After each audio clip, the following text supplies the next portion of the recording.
राजा कुंती भोज की दत्तक पुत्री कुंती अपने किशोर अवस्था में महर्षि दुर्वासा के आश्रम पहुंची। उसने ऋषि दुर्वासा से शिक्षा प्राप्त करने का सोचा।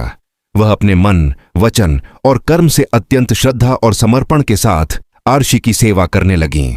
उसकी भक्ति और सेवा से प्रसन्न होकर ऋषि दुर्वासा ने कुंती को एक दिव्य मंत्र प्रदान किया और कहा, हे पुत्री, जिस भी देवता का आवाहन करके तुम इसे झपोगी, वह देवता स्वयं तुम्हारे समक्ष प्रकट होंगे और तुम्हें अपने समान एक दिव्य बालक का आशीर्वाद देंगे। एक दिन जब कुंती सूर्यदेव को जल अर्पण कर रही थी तो उसके मन में मंत्र की शक्ति को परखने की इच्छा जागी और सूर्यदेव का आवाहन कर मंत्र जप किया। सूर्यदेव स्वयं प्रकट हो गए। सूर्यदेव ने कहा, देवी कुंती, तुमने मुझे इस मंत्र से बुलाया है, अब मैं तुम्हें अपने समान एक दिव्य पुत्र प्रदान करूंगा।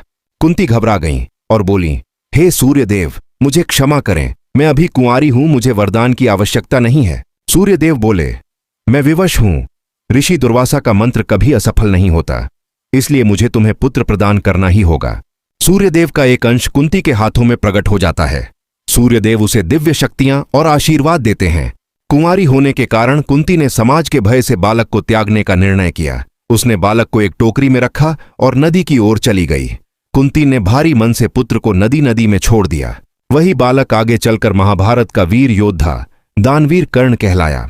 सूर्यदेव का अंश होने के कारण उसे सूर्यपुत्र कर्ण भी कहा गया।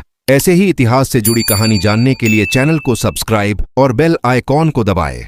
साथ में लाइक और शेयर कर देना।